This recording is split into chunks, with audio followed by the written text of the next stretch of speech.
முதலமைச்சரும் திமுக இளைஞரணி செயலாளருமான உதயநிதி ஸ்டாலின் பிறந்த நாளை தமிழ்நாடு முழுவதும் இனிப்பு வழங்கியும் எளிய மக்களுக்கு நலத்திட்ட உதவிகள் வழங்கியும் திமுகவினர் உற்சாகமாக கொண்டாடினர்.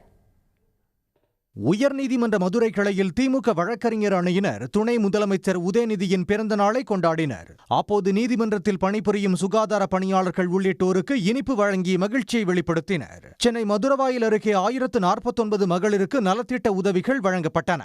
அதைத் தொடர்ந்து சுமார் 2000 பேருக்கு திமுக சார்பில் அன்னதானம் வழங்கினர்.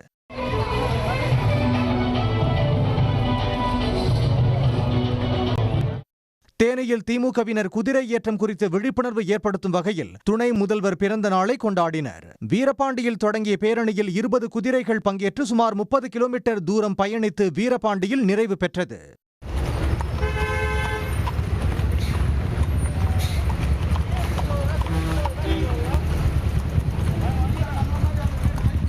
துணை முதலமைச்சர் உதயநிதி பிறந்த நாளையொட்டி திருச்செந்தூர் அரசு மருத்துவமனையில் பிறந்த 16 குழந்தைகளுக்கும் திருத்துறைப்பூண்டி அரசு மருத்துவமனையில் பிறந்த 17 குழந்தைகளுக்கும் அந்தந்த பகுதி திமுக நிர்வாகிகள் தங்க மோதிரங்கள் அணிவித்து வாழ்த்தினர்.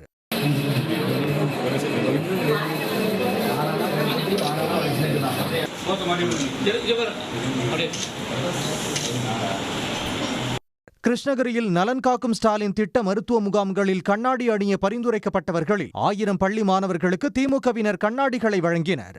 இதேபோல் நத்தம் பகுதியில் சுகாதார பணியாளர்களுக்கு அரிசி பை வழங்கி உதவினர். நாமக்கல் மாவட்டம் திருச்செங்கோடு அரசு மருத்துவமனையில் உள்ள நோயாளிகளுக்கு ரொட்டி, பால் உள்ளிட்ட உணவுப் பொருட்களை வழங்கி திமுகவினர் உதவினர்.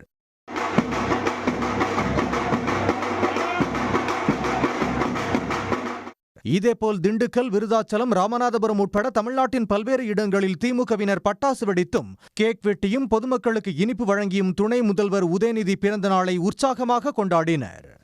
உடனுக்குடன் செய்திகளை தெரிந்து கொள்ள சன் நியூஸ் பெல் ஐகானை கிளிக் பண்ணுங்க.